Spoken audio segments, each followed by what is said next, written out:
Hey plant fam, let's make a prop box. Recently, a few of my babies, including this obliqua, a Baltic blue, and a melanochrysum, were giving me leafless runners, so it was time to propagate and make new ones. First, I got myself a Tupperware container, some sphagnum moss, and a mix of perlite.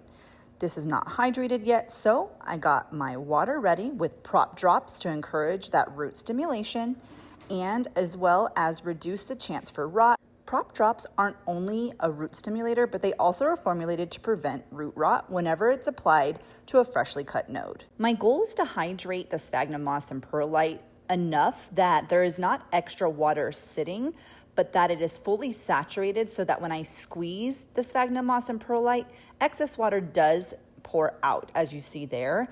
But I do not want to have to water this propagation box again. I'm going to allow it to create its own microclimate. You'll see I just filled about a third of the way up, and now it's time to start clipping our propagations. If you hadn't already done so, make sure you're using clean shears, spraying them down with a little rubbing alcohol. Each plant may look a little bit different, but ultimately you're going to be looking for two things: aerial roots, where roots will actually come out, and an inactive node. An inactive node looks a little bit like this.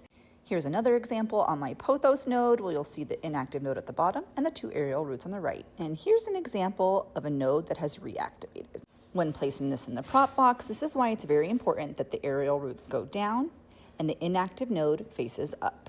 You also may have pieces like this melanochrysum that had already started putting out some leaves. You just want to make sure that the aerial roots go down into the sphagnum moss and the leaf itself is still sticking out above the moss whenever placing it into the prop box. When cutting your nodes, just make sure you're not leaving too much stem to increase the chance for rot, and cutting above and below the node.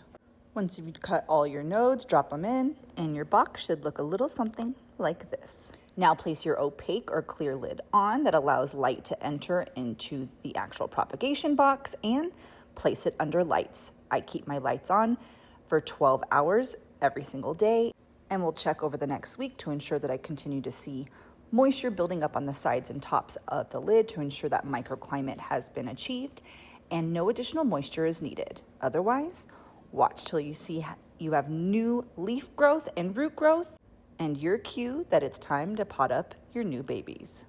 Happy planting!